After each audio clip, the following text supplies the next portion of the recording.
Hello students. पिछली class में हमने सेल वॉल के बारे में जाना। सेल वॉल किस प्रकार की संरचना रखती है, उसके क्या कार्य हो सकते हैं, किस प्रकार से वो ग्राम पॉजिटिव और नेगेटिव में हम उन्हें बैक्टीरियाज को सेल वॉल के आधार पर विभाजित कर सकते हैं। इन सब की हमने बात की। ग्राम स्टेनिंग की बारे में जाना। आज हम सेल मेम्ब्रेन और बाकी सेल ऑर्गेनल्स के बारे में बात करेंगे। बैक्टीरिया एक प्रोकैरियोटिक सेल होती है और उसमें सेल वॉल के भीतर की तरफ जो मेम्ब्रेन पाई जाती है वो प्लाज्मा मेम्ब्रेन या सेल मेम्ब्रेन के नाम से जानी जाती है। ये सेल मेम्ब्रेन यूकैरियोटिक का अगर हम कंपैरिजन करें तो उसके मुकाबले कम रिजिड होती है, साथ ही कम सेलेक्टिव होती, ज़्यादा सेलेक्टिव होती है पर रिजिड कम होती है। ये एक बाई लेयर्ड स्ट्रक्चर होता है जिसमें बड़ी डेलिकेट आपको थिन डेलिकेट आपको 2 लेयर्स नज़र आती हैं उसमें। और मेन कंपोनेंट इसका जो सेल मेम्ब्रेन का होता है वो होता है फॉस्फोलिपिड और प्रोटीन। मेन कंपोनेंट्स ये होते हैं फॉस्फोलिपिड्स 20 से 30% और उसमें एम्बेडेड होते हैं प्रोटीन्स जो कि 60 से 70% होते हैं। सेल मेम्ब्रेन के जनरली 2 मॉडल्स हम पढ़ते हैं। एक होता है लिक्विड जो उसमें फ्लूइड मोज़ेक मॉडल और एक होता है यूनिट मेम्ब्रेन। तो जो फ्लूइड मोज़ेक मॉडल को अगर हम ध्यान रखें तो उसमें आप पाते हैं कि जो फॉस्फोलिपिड्स होते हैं ये इसके 2 हिस्से होते हैं या ये 2 लेवल्स में पाया जाता है। हाइड्रोफिलिक जो होता है जो कि वाटर लविंग होता है, ये फॉस्फेट जो charge hydrophilic charge phosphate group होते हैं वो बाहर की तरफ उनका सिरा होता है और जो हाइड्रोफोबिक होते हैं उनका सिरा अंदर की तरफ दिखाई देता है और इनके बीच में एम्बेडेड होता है प्रोटीन का या प्रोटीन मॉलिक्यूल्स। तो कुछ इस प्रकार की इसकी संरचना प्लाज्मा मेम्ब्रेन की होती है। इसमें कार्बोहाइड्रेट्स या तो प्रेजेंट ही नहीं होते और होते हैं तो 1% के आसपास होते हैं। कोलेस्ट्रॉल इसमें प्रेजेंट नहीं होता, जबकि अगर आप बात करेंगे उधर माइकोप्लाज्मा को जब हम पढ़ेंगे तब हम इस कोलेस्ट्रॉल की बात करेंगे that they are cholesterol loving. Cholesterol like sterols are not found in plasma membrane and plasma membrane is not as rigid as eukaryotic membrane. ये आपको हमने बताया। एंड द फंक्शन आप जानते हैं, जो मेम्ब्रेन होती है कोई झिल्ली होती है तो झिल्ली का काम क्या होगा, एक बैरियर का काम करता है ये झिल्ली। जो भी ऐसे सब्सटेंसेस होते हैं जो कि नहीं होते जाने चाहिए उसके अंदर, उनको वो मेम्ब्रेन हेल्प करती है ट्रांसपोर्टेशन में, उनको रोकने का काम करती है, बैरियर का अवरोधक का काम करेगी। And apart from this, many enzymes are present on the membrane which helps in synthesis of cell wall, production of energy, synthesis of complex lipids and the replication of DNA. All these functions are being carried out by the plasma membrane. जो plasma membrane कर रही होती है ये सारे काम। अब इसमें जो हमने आपको बोला production of energy, it is related with respiration and respiration generally carried out in bacteria with the help of mesosomes. उनकी बात हम बाद में करेंगे। So we just talk about the cytoplasm and the cell organelles. ये cell membrane के बारे में आपको हमने थोड़ा बहुत बता दिया है क्योंकि इससे ज़्यादा आपको इसमें नहीं जानना। ज़्यादा जो एम्फेसिस हमें देना है वो उसका न्यूट्रिशन है या उसका रिप्रोडक्शन है उन पर। तो सिंपल जो इसका स्ट्रक्चर हुआ उसमें हमने सेल मेम्ब्रेन को देखा। Then we talk about the cytoplasm. Cytoplasm is actually the fluid present inside the cell membrane and the cellular area that is enclosed by a cell membrane and within it cytoplasm is present. 80% of the cytoplasm is in the form of water. जो cytoplasm या जिसे आप कहते हैं कोशिका द्रव्य, ये cell membrane के अंदर की तरफ प्रेजेंट होता है। जो भी सेल्यूलर एरिया जो एनक्लोज किया हुआ होता है सेल मेम्ब्रेन और सेल वॉल के द्वारा, उसको हम साइटोप्लाज्म देखते हैं, वो फ्लूइड प्रेजेंट होता है उसमें है। एंड 80% जो साइटोप्लाज्म का होता है that is in the form of water and apart from it substances like nucleic acid, proteins, lipids, carbohydrates, inorganic ions and low molecular mass substances all are present in this cytoplasm.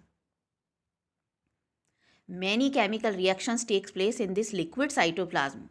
Now what is the utility of this cytoplasm? क्या इसका फ़ायदा होता है? क्योंकि जितनी भी metabolic reactions होती हैं, बायोकेमिकल रिएक्शंस, वो सब इसी माध्यम में होती हैं।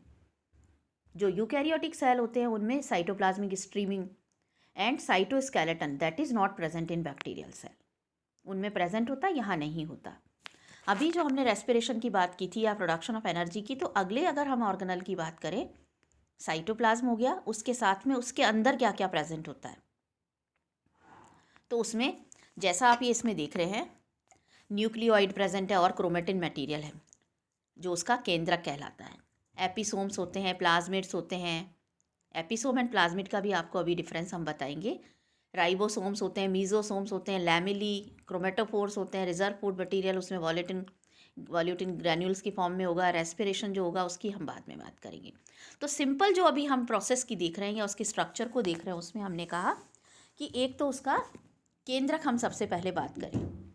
जो साइटोप्लाज्म प्रेजेंट है उसकी हमने बात कर ली। अब अगर हम केंद्रक को देखें, तो जो केंद्रक होता है वो बैक्टीरिया में केंद्रक सुविकसित नहीं होता, और सुविकसित नहीं होता ये एक उसकी बहुत बड़ी एक कमी है। और उसको हम किस तरह से प्रोकैरियोटिक कह करके हम उसे समझते हैं। प्रो का मतलब प्राथमिक, कैरियोट का मतलब केंद्रक। ऐसी कोशिका जिसमें प्राथमिक प्रकार का केंद्रक हो जो सुविकसित नहीं हो। किन टर्म्स में सुविकसित नहीं है?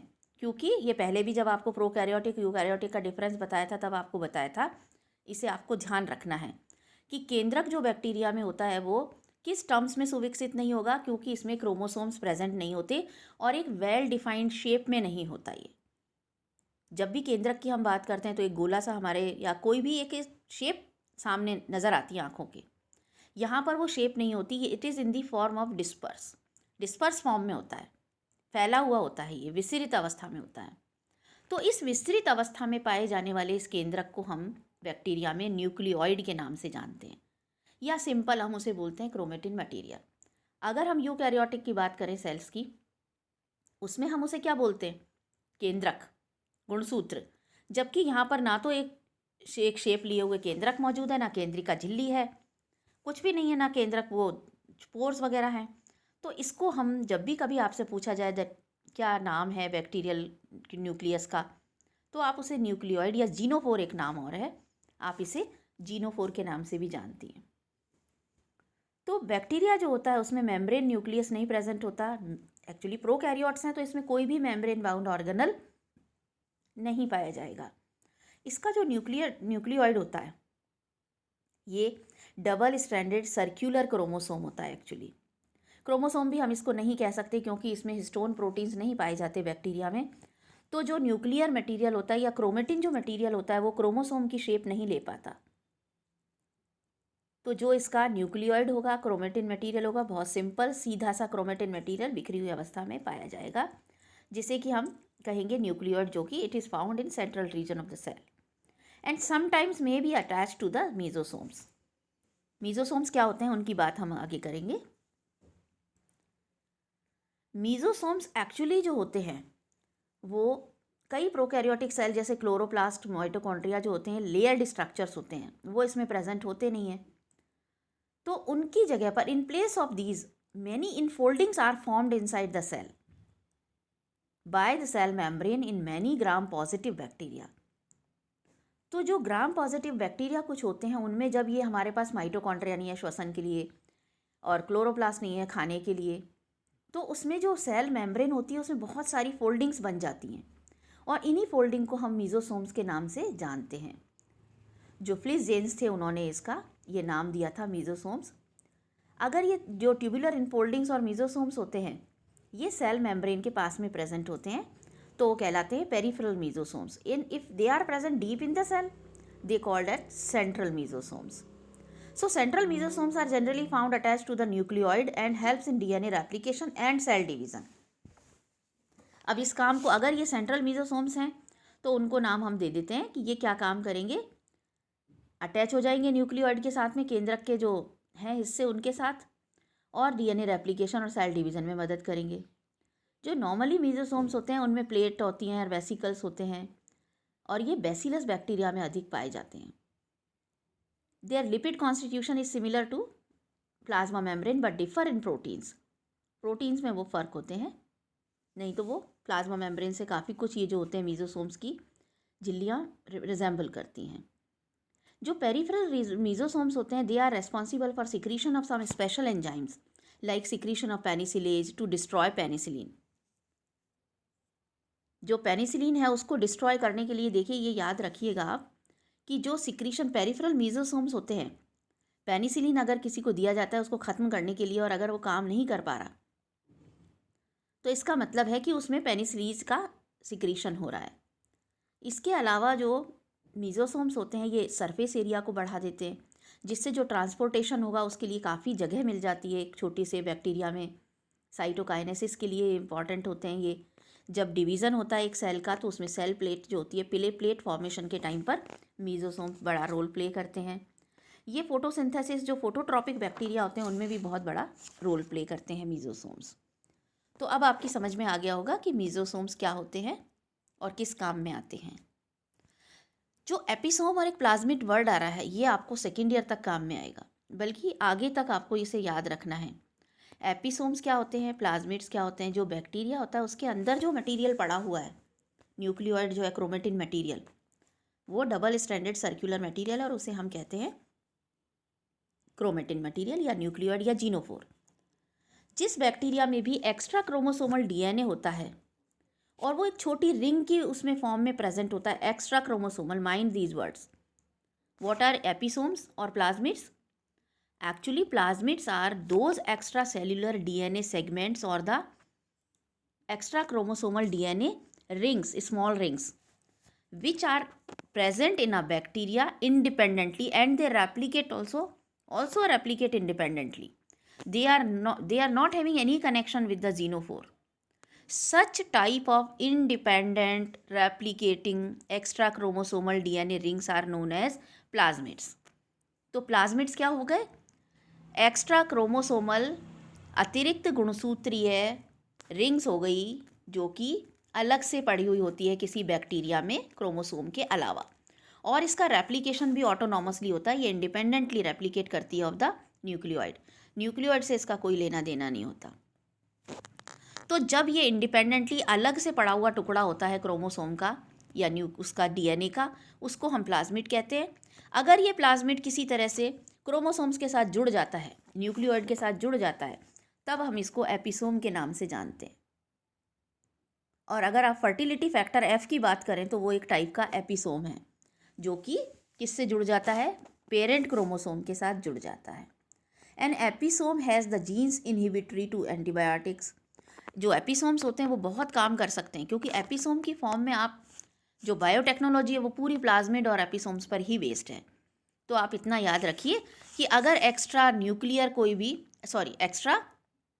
क्रोमोसोमल डीएनए अगर प्रेजेंट है किसी बैक्टीरिया में जो कि इंडिपेंडेंटली रेप्लिकेट कर रहा है, तो उसे हम प्लाज्मिड कहते हैं।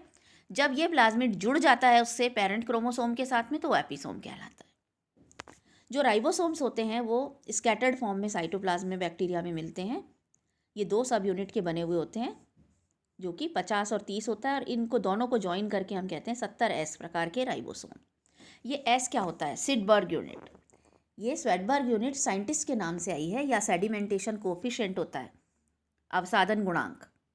जब भी कभी हम सेंट्रीफ्यूज करते हैं किसी भी ऑर्गेनल को, तो वो ऑर्गेनल उस सेंट्रीफ्यूज जो ट्यूब होती है उसमें ट्यूब में अपने एक लेवल पे इकट्ठा हो जाता है, सेंट्रीफ्यूज होकर के अपकेंद्रित होके।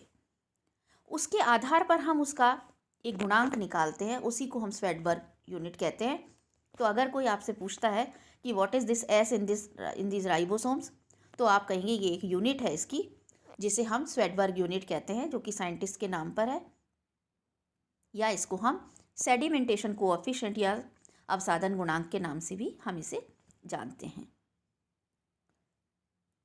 तो इसमें जो प्रोकैरियोटिक ऑर्गेनिजम्स होते हैं लाइक बैक्टीरिया, उसमें 70S प्रकार के या 70S प्रकार के राइबोसोम्स प्रेजेंट होते हैं, और उनकी दोनों जो सब यूनिट्स होंगी वो 50 और 30 की होंगी।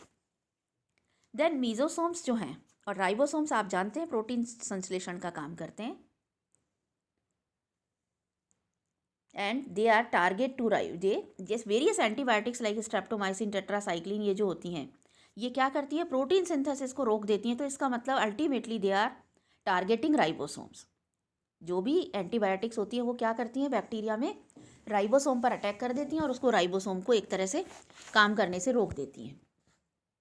जो लेमिली और क्रोमेटोफोर्स इसमें प्रेजेंट होते हैं, फोटोसिंथेटिक जो बैक्टीरिया होते हैं उनमें कुछ लेमिली थाइलाकॉइड्स वेसिकल्स होते हैं, जिन्हें कि हम क्रोमेटोफोर्स के नाम से जानते हैं। इनमें they do not possess chloroplast. Chloroplast eukaryotic organisms का एक लक्षण है, इसमें दो पैरेलल यूनिट मेम्ब्रेन्स पाई जाती हैं जो कि सारे उसमें साइटोप्लाज्म में मौजूद होती हैं, और इन्हीं को हम क्रोमेटोफोर्स के नाम से जानते हैं। क्रोमेटोफोर्स जो होते हैं वो वेसिकल्स जो होते हैं वो हॉलो स्ट्रक्चर्स होते हैं जो कि 300 एंगस्ट्रॉम के आसपास डायमीटर में होते हैं, स्कैटर्ड होते हैं पूरे साइटोप्लाज्म में, और उनके फोटोसिंथेटिक जो ऑर्गेनल्स हैं उनकी तरह से काम करते हैं। They have pigments, enzymes and electron transport system of photophosphorylation of light reaction. Photosynthesis आपने पढ़ा है, उसमें लाइट और डार्क रिएक्शंस होती हैं, उनकी जगह है। They do not have enzyme for dark reaction, इनके पास डार्क रिएक्शन के एंजाइम्स नहीं मौजूद होते। कुछ बैक्टीरिया में रिजर्व फूड मटेरियल भी मौजूद होता है। Reserve materials different types of chemical जो सब्सटेंसेस एक्यूमुलेट हो जाते हैं, इनसॉल्युबल डिपॉजिट्स जिन्हें हम कहते हैं, या इंक्लूजन्स जो होते हैं, जैसे कि हाइड्रोजन सल्फाइड ऑक्सीडाइजिंग बैक्टीरिया जो होते हैं उनमें सल्फर डिपॉजिट होता है ग्लोब्यूल्स की फॉर्म में। इन्हीं को हम सब मेटाक्रोमेटिक ग्रेन्यूल्स फॉर्म होते हैं जिनमें पॉलीफॉस्फेट्स फाउंड होता है बैक्टीरिया में। तो कुछ इस प्रकार के जो सब्सटेंसेस होते हैं, इन ग्रेन्यूल्स को एक तरह से हम वॉल्यूटिन ग्रेन्यूल्स के नाम से जानते हैं, और इनमें इंटेंस रेडिश पर्पल कलर के ये होते हैं with dilute methylene blue die. अगर डाइल्यूट मिथाइलिन ब्लू डाई से इनको करा जाए, स्टेन किया जाए, तो इंटेंस बिल्कुल डार्क रेडिश पर्पल कलर में ये दिखाई देते हैं। और वैसे इलेक्ट्रॉन माइक्रोस्कोप में डेंस स्फेरिकल ग्लोब्यूल्स की फॉर्म में ये दिखाई देंगे। और ऑफन जो बैक्टीरिया उसमें और भी बहुत सारे जो सब्सटेंस होते हैं, like hydroxy butyrate which is soluble in chloroform and it is used as energy source. इन सब को आप स्टेन वगैरह भी कर सकते हैं। So these are few features which are present in a bacterial cell. So if it is asked in examination that to define the structure of a bacteria, in that case you have to mention all these organelles, cytoplasm, cell wall, etc., etc. Otherwise you have to stick only to the superficial structures. तो आज के लिए हम इतना ही, आगे फिर हम अगली क्लास में